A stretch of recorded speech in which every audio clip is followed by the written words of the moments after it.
Hey guys, we're back tonight to go ahead and start chapter 8 of Harry Potter and the Chamber of Secrets. When we left off in chapter 7,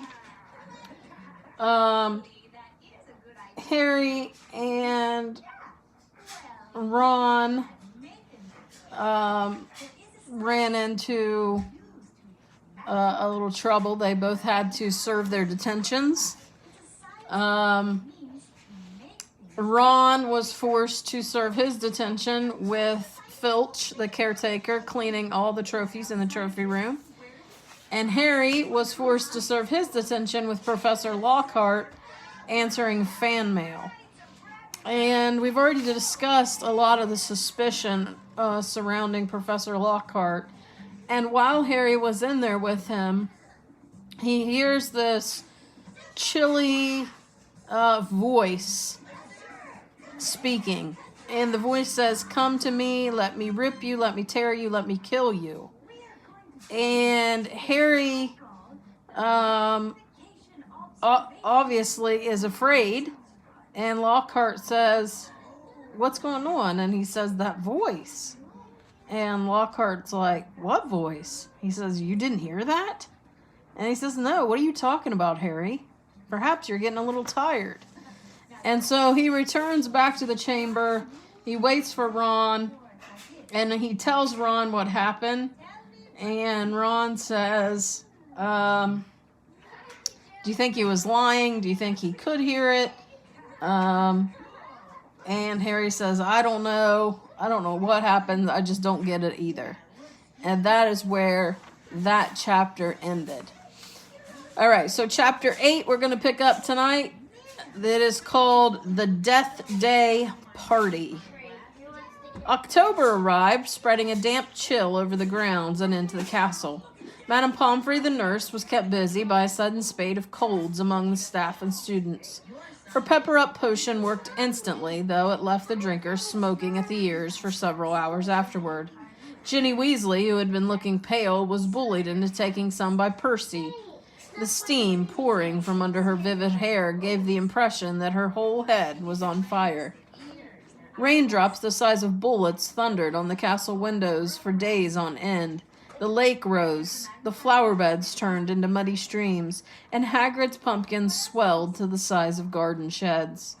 Oliver Wood's enthusiasm for regular training sessions, however, was not dampened, which was why Harry was to be found late one stormy afternoon a few days before Halloween, returning to Gryffindor Tower drenched to the skin and splattered with mud. Even aside from the rain and wind, it hadn't been a happy practice session. Fred and George, who had been spying on the Slytherin team, had seen for themselves the speed of those new Nimbus 2001s. They reported that the Slytherin team was no more than 7 greenish blurs shooting through the air like missiles. As Harry squelched along the deserted corridor, he came across somebody who looked just as preoccupied as he was. Nearly Headless Nick, the ghost of Gryffindor Tower, was staring morosely out of the window, muttering under his breath, "Don't fulfill their requirements. Half an inch, if that." "Hello, Nick," said Harry. Hello, said Nearly Headless Nick, starting and looking round. He wore a dashing plumed hat on his long curly hair and a tunic with a ruff, which concealed the fact that his neck was almost completely severed. He was pale as smoke, and Harry could see right through him to the dark sky and the torrential rain outside. "You look troubled, young Potter," said Nick, folding a transparent letter as he spoke and tucking it inside his doublet. "So do you," said Harry. "Ah," Nearly Headless Nick waved an elegant hand. "A matter of no importance. It's not as though I really wanted to join. Thought I'd apply, but apparently I don't fulfill requirements." In spite of his airy tone, there was a look of great bitterness on his face. "But you would think, wouldn't you," he erupted suddenly, pulling the letter back out of his pocket, "that getting hit 45 times in the neck with a blunt axe would qualify you to join the Headless Hunt?" "Oh, yes," said Harry, who was obviously supposed to agree. "I mean, nobody wishes more than I do it had all been quick and clean, and my head had come off properly. I mean, it would have saved me a great deal of pain and ridicule. However, Nearly Headless Nick shook his letter open and read furiously. We can only accept huntsmen whose heads have parted company with their bodies. You will apprentice that it would be you will appreciate that it will be impossible otherwise for members to participate in hunt activities such as horseback head juggling and head polo. It is with greatest regret, therefore, that I must inform you that you do not fulfill our requirements. With very best wishes, Sir Patrick Delaney Podmore. Fuming, Nearly Headless Nick stuffed the letter away. Half an inch of skin and sinew holding my neck on, Harry. Most people would think that's good and beheaded. But no, it's not enough for Sir Properly Decapitated Podmore. Nearly Headless Nick took several deep breaths and then said in a calmer tone, So, what's bothering you? Anything I can do? No, said Harry, not unless you know where we can get 7 free Nimbus 2001s for our match against Slip. The rest of Harry's sentence was drowned out by a high-pitched mewling from somewhere near his ankles. He looked down and found himself gazing into a pair of lamp-like yellow eyes. It was Mrs. Norris, the skeletal gray cat, who was used by caretaker Argus Filch, as sort of a deputy in his endless battle against students. You'd better get out of here, said Harry. You better get out of here, Harry, said Nick quickly. Filch isn't in a good mood. He's got the flu, and some third years accidentally plastered frog brains all over the ceiling in Dungeon 5. He's been cleaning all morning, and if he sees you dripping mud all over the place... Right, said Harry, backing away from the accusing stare of Mrs. Norris, but not quickly enough. Drawn to the spot by the mysterious power that seemed to connect him with his foul cat, Argus Filch burst suddenly through the tapestry to Harry's right, wheezing and looking wildly about for the rule breaker. There was a thick tartan scarf bound about his head, and his nose was unusually purple. Filth, he shouted, his jowls a-quiver, his eyes popping alarmingly as he pointed at the muddy puddle that had dripped from Harry's Quidditch robes. Mess and muck everywhere. I've had enough of it, I tell you. Follow me, Potter. So Harry waved a gloomy goodbye to Nearly Headless Nick and followed Filch back downstairs, doubling the number of muddy footprints on the floor. Harry had never been inside Filch's office before. It was a place most students avoided. The room was dingy and windowless, lit by a single oil lamp dangling from the low ceiling. A faint smell of fried fish lingered about the place. Wooden filing cabinets stood around the walls from their labels. Harry could see that they contained details of every pupil Filch had ever punished. Fred and George Weasley had an entire drawer to themselves. A highly polished collection of chains and manacles hung on the wall behind Filch's desk. It was common knowledge that he was always begging Dumbledore to let him suspend students from their ankles from the ceiling. Filch grabbed a quill from a pot on his desk and began shuffling around looking for parchment. Dung, he muttered furiously. Great sizzling dragon bogies, frog brains, rat intestines. I've had enough of it. Make an example. Where's the form? Yes. He retrieved a large roll of parchment from his desk drawer and stretched it out in front of him, dipping his long black quill into the ink pot. Name: Harry Potter. Crime. It was only a bit of mud, said Harry.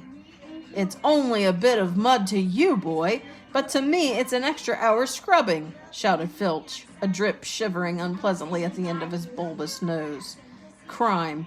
Befouling the castle, suggested Sentence.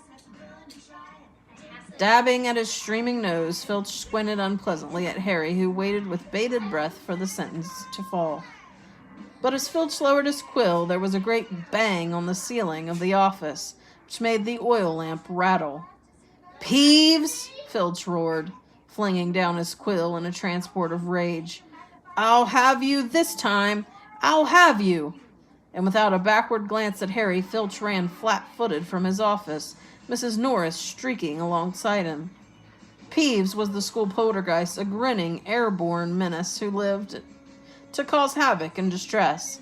Harry didn't much like Peeves, but couldn't help feeling grateful for his timing. Hopefully, whatever Peeves had done, and it sounded as though he'd wreaked something very big this time, would distract Filch from Harry.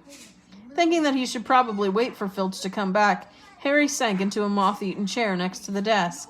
There was only one thing on it apart from his half-completed form, a large, glossy, purple envelope with silver lettering on the front. With a quick glance at the door to check that Filch wasn't on his way back, Harry picked up the envelope and read, "Quick Spell, a correspondence curse in beginner's magic." Intrigued, Harry flicked the envelope open and pulled out the sheaf of parchment inside. More curly silver writing on the front page said, Feel out of step in the world of modern magic. Find yourself asking or making excuses not to perform simple spells. Ever been taunted for your woeful wand work? There is an answer. Quick Spell is an all-new, fail-safe, quick result, easy-learned course. Hundreds of witches and wizards have benefited from the Quick Spell method. Madame Z. Nettles of Topsham writes, I had no memory for incantations, and my potions were a family joke.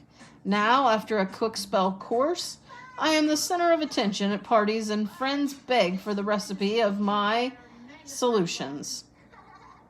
Warlock DJ of Dinsburg says, My wife used to sneer at my feeble charms, but 1 month into your fabulous quick spell course, and I succeeded in turning her into a yak. Thank you, Quick Spell. Fascinated, Harry thumbed through the rest of the envelope's contents. Why on earth did Filch want a quick spell course? Did this mean he wasn't a proper wizard? Harry was just reading Lesson 1, Holding Your Wand, some useful tips, when shuffling footsteps outside told him Filch was coming back. Stuffing the parchment back into the envelope, Harry threw it back onto the desk just as the door opened. Filch was looking triumphant. That vanishing cabinet was extremely valuable, he was saying gleefully to Mrs. Norris. We'll have Peeves out this time, my sweet. His eyes fell on Harry and then darted to the quick spell envelope, which, Harry realized too late, was lying 2 feet away from where it had started. Filch's pasty face went brick red. Harry braced himself for a tidal wave of fury. Filch hobbled across to his desk, snatched up the envelope, and threw it into a drawer. Did you read? He sputtered. No, Harry lied quickly. Filch's knobbly hands were twisting together. If I thought you'd read my private, not that it's mine, for a friend, be that as it may, however. Harry was staring at him, alarmed. Filch had never looked madder. His eyes were popping, a tick was going in one of his pouchy cheeks, and the tartan scarf didn't help. Very well, go. And don't breathe a word. Not that. However, if you didn't read, go now. I have to write up Peeves's report. Go. Amazed at his luck, Harry sped out of the office, up the corridor, and back upstairs. To escape from Filch's office without punishment was probably some kind of school record. Harry, did it work? Nearly headless Nick came gliding out of the classroom. Behind him, Harry could see the wreckage of a large black and gold cabinet that appeared to have been dropped from a great height. I persuaded Peeves to crash it right over Filch's office, said Nick eagerly. Thought it might distract him. Was that you? Said Harry gratefully. Yeah, it worked. I didn't even get detention. Thanks, Nick. They set off up the corridor together. Nearly headless Nick, Harry noticed, was still holding Sir Patrick's rejection letter. I wish there was something I could do for you about the headless hunt, Harry said. Nearly headless Nick stopped in his tracks, and Harry walked right through him. He wished he hadn't. It was like stepping through an icy shower. But there is something you could do for me, said Nick excitedly. Harry, would I be asking too much? But no, you wouldn't want... What is it? Said Harry. Well, this Halloween will be my 500th death day, said Nearly Headless Nick, drawing himself up and looking dignified. Oh, said Harry, not sure whether he should look sorry or happy about this. Right. I'm holding a party down in one of the roomier dungeons. Friends will be coming from all over the country. It would be such an honor if you would attend. Mr. Weasley and Miss Granger would be most welcome too, of course. But I dare say you'd rather go to the school feast. He watched Harry on tenterhooks. No, said Harry quickly. I'll come. My dear boy, Harry Potter at my Death Day party. And he hesitated, looking excited. Do you think you could possibly mention to Sir Patrick how very frightening and impressive you find me?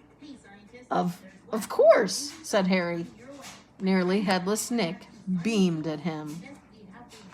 Okay, so Nearly Headless Nick, we know, is the Gryffindor ghost, and each house has their own ghost. And so Nearly Headless Nick caused a distraction that helped Harry get out of trouble, and he's asked him to come to his Death Day party. And so obviously he is celebrating his death. He says it's his 500th death day, so he's been dead for 500 years.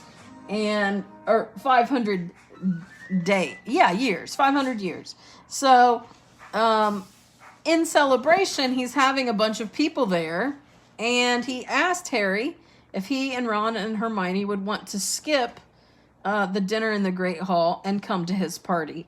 And so Harry, feeling like he kind of owed him one for what he did for him, says, sure, we would love to come.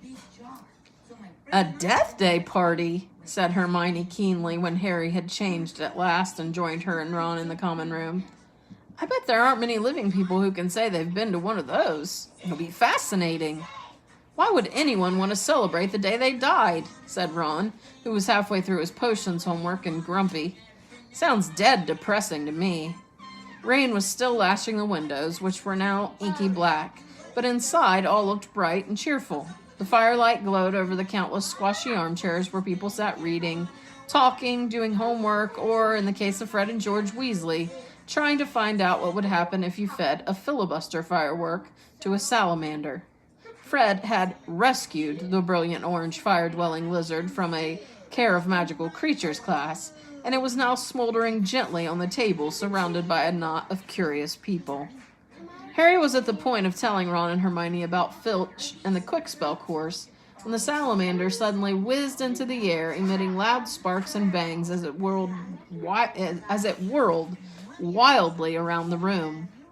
The sight of Percy bellowing himself hoarse at Fred and George, the spectacular display of tangerine stars showering from the salamander's mouth, and its escape into the fire, with accompanying explosions, drove both Filch and the Quickspell envelope from Harry's mind. By the time Halloween arrived, Harry was regretting his rash promise to go to the Death Day party. The rest of the school was happily anticipating their Halloween feast. The Great Hall had been decorated with their usual live bats. Hagrid's vast pumpkins had been carved into lanterns large enough for 3 men to sit in, and there were rumors that Dumbledore had booked a troupe of dancing skeletons for the entertainment. A promise is a promise, Hermione reminded Harry bossily. You said you'd go to the Death Day party. So at 7 o'clock, Harry, Ron, and Hermione walked straight past the doorway to the packed Great Hall, which was glittering invitingly with gold plates and candles, and directed their steps instead toward the dungeons. The passageway leading to Nearly Headless Nick's party had been lined with candles too, though the effect was far from cheerful. These were long, thin, jet-black tapers, all burning bright blue, casting a dim, ghostly light even over their living faces. The temperature dropped with every step they took. As Harry shivered and drew his robes tightly around him, he heard what sounded like 1,000 fingernails scraping an enormous blackboard. Is that supposed to be music? Ron whispered. They turned the corner and saw Nearly Headless Nick standing in a doorway hung with black velvet drapes. My dear friends, he said mournfully. Welcome, so pleased you could come. He swept off his plumed hat and bowed at them inside. It was an incredible sight. The dungeon was full of hundreds of pearly white translucent people, mostly drifting around a crowded dance floor, waltzing to the dreadful quavering sound of 30 musical saws, played by an orchestra on a raised black draped platform. A chandelier overhead blazed midnight blue with 1,000 more black candles. Their breath rose in a mist before them. It was like stepping into a freezer. "Shall we have a look around?" Harry suggested, wanting to warm up his feet. "Careful not to walk through anyone," said Ron nervously, and they set off around the edge of the dance floor. They passed a group of gloomy nuns, a ragged man wearing chains, and the fat friar, the cheerful Hufflepuff ghost, who was talking to a knight with an arrow sticking out of his forehead. Harry wasn't surprised to see that the Bloody Baron, a gaunt, staring Slytherin ghost covered in silver bloodstains, was being given a wide berth by the other ghosts. "Oh, no," said Hermione, stopping abruptly. Turn back. I don't want to talk to Moaning Myrtle." "Who?" said Harry as they backtracked quickly. "She haunts one of the toilets in the girls' bathroom on the first floor," said Hermione. "She haunts a toilet?" "Yes. It's been out of order all year because she kept having tantrums and flooding the place. I never went in there anyway if I could avoid it. It's awful trying to have a pee with her wailing at you." "Look, food," said Ron. Okay, that's fine. So it might have cotton candy. On the other side of the dungeon was a long table, also covered in black velvet. They approached it eagerly, but next moment had stopped in their tracks, horrified. The smell was quite disgusting. Large, rotten fish were laid on handsome silver platters. Cakes, burned charcoal black, were heaped on salvers.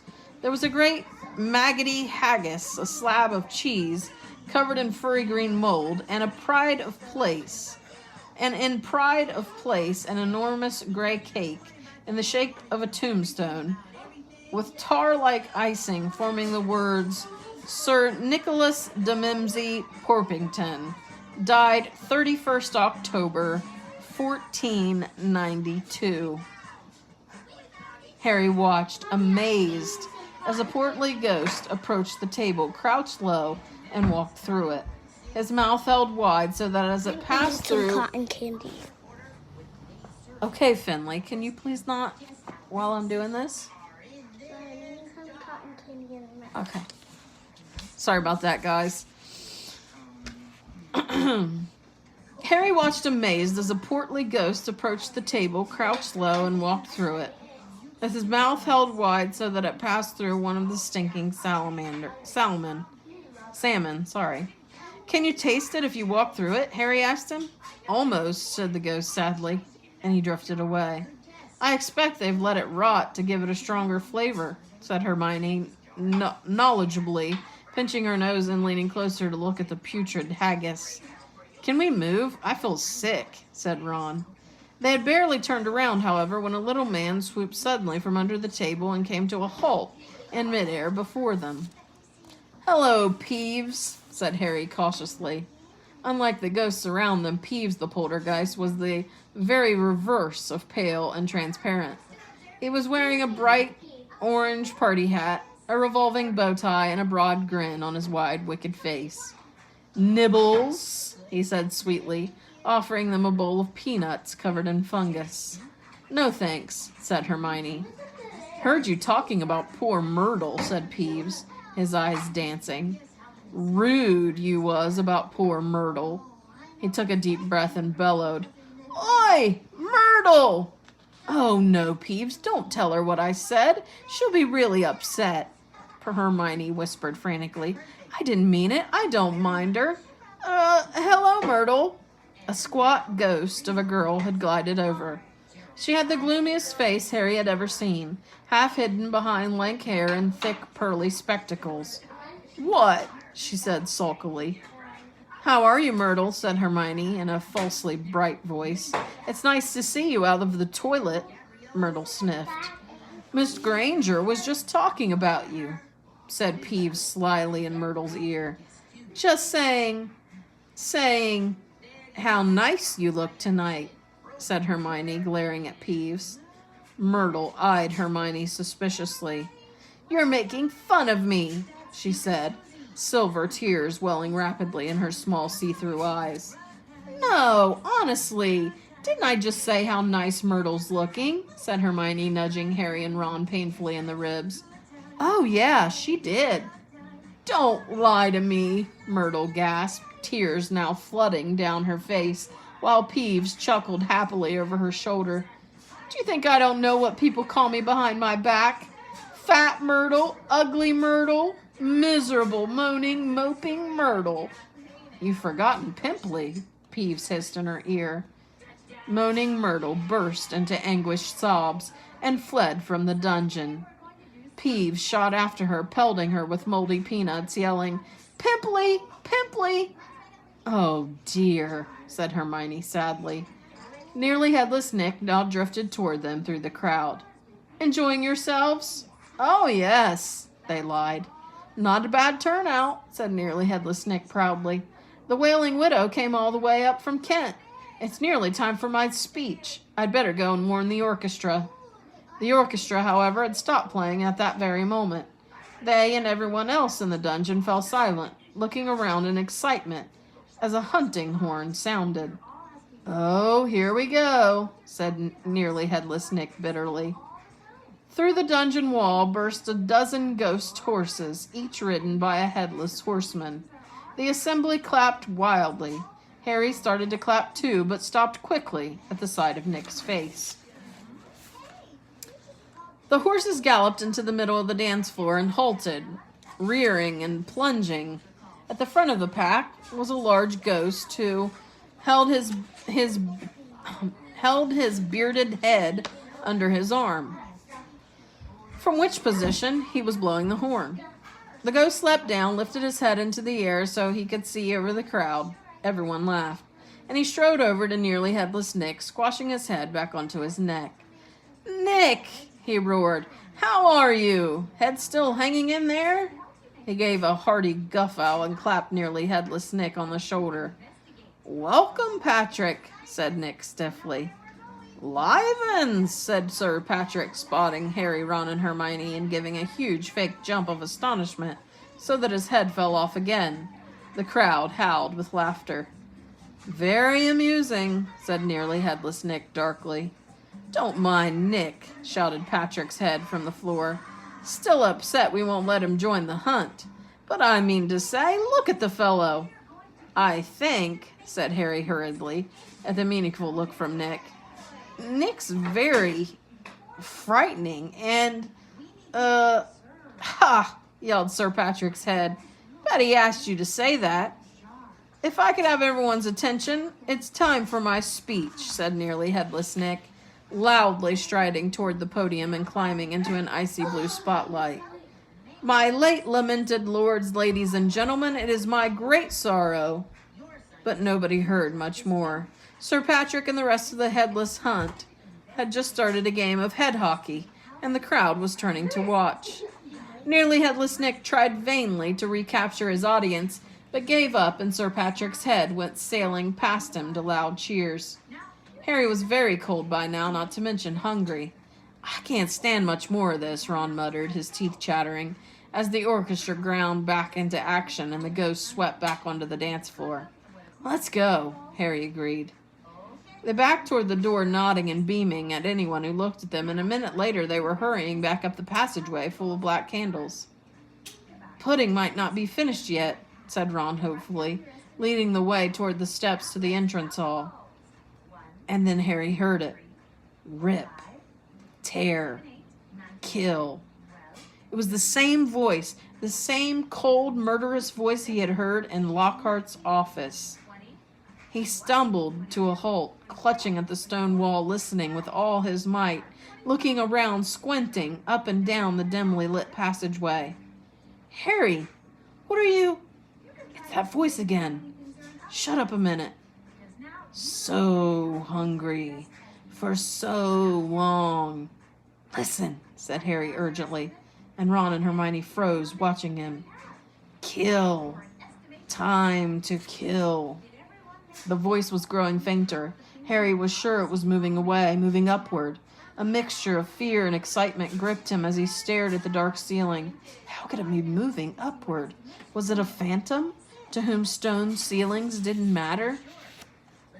This way, he shouted, and he began to run up the stairs into the entrance hall. It was no good hoping to hear anything here. The babble of the talk from the Halloween feast was echoing out of the great hall. Harry sprinted up the marble staircase to the first floor, Ron and Hermione clattering behind him.